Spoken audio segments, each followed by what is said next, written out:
Assalamualaikum warahmatullahi ta'ala wabarakatuh.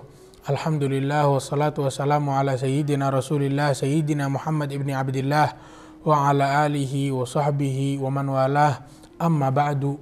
Kalau kita tahu bahwasanya kita orang awam takut kepada su'ul khotimah, takut kita meninggal su'ul khotimah, ketahuilah bahwasanya para arifin billah yang memiliki derajat yang tinggi di sisi Allah, yang mereka takuti bukan su'ul khotimah, tapi ada lagi namanya su'us sabigoh.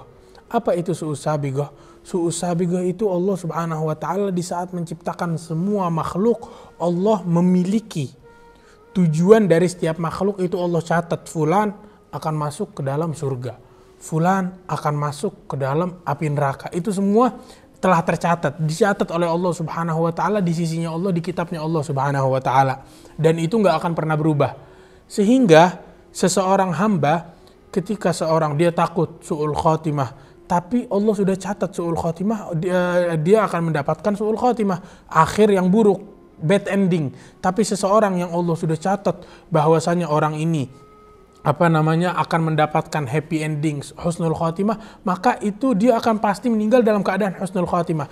Tergantung dari awal yang Allah catat nih apa. Sehingga para arifin billah mereka pandangannya bukan takut takut su'ul khotimah, tapi yang mereka takut su'us sabigoh. Ketika Allah catat saya ini apa.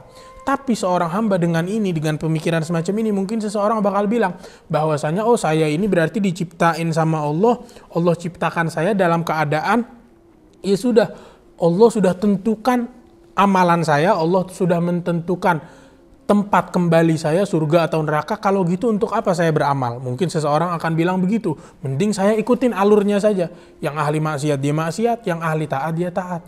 Bukan begitu, jangan berpikir seperti itu. Kita ikutin alurnya saja, maksiat-maksiat saja. Karena Allah berikan kepada kita pilihan. Kita pengen termasuk ahli surga apa ahli neraka, itu pilihan buat diri kita. Yang mau masuk surga ya dia amalkan amalan ahli surga. Yang mau masuk neraka ya kalau dia kuat dengan api neraka silakan lakukan amalan-amalan penghuni neraka. Tapi ketahuilah bahwasanya itu bukan paksaan dari Allah subhanahu wa ta'ala, karena Allah berikan bagi setiap orang pilihan. Sebagaimana itu dikatakan kepada seorang ulama, untuk apa kita beramal, Allah telah tentukan kita akan masuk kemana. Maka dia bilang, coba kamu dipaksa oleh Allah melakukan sesuatu atau Allah berikan pilihan? Dia bilang saya dipaksa oleh Allah melakukan ini dan itu. Kalau gitu gini, dikasih oleh orang alim ini contoh, kalau misalkan ada pisau, iya kan, pisau ini tajam, kamu kamu gesekkan pisau di tangan kamu terluka atau tidak? Dia bilang iya terluka. Terus ini pisau dikasih, kenapa nggak kamu gesekkan? Dia bilang ya enggak, saya terluka. Nah ini kamu punya akal untuk membedakan kalau kamu lakukan kamu akan terluka. Nah begitu juga di dalam memahami hal-hal yang bersifat demikian, hendaknya kita tahu bahwasanya Allah kasih kita pilihan.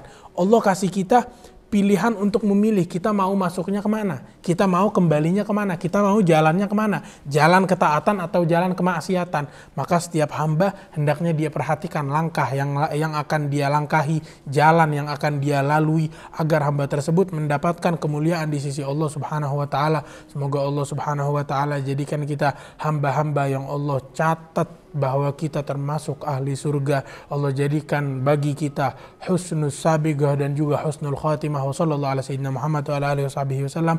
Walhamdulillahi rabbil alamin. Wassalamualaikum warahmatullahi taala wabarakatuh.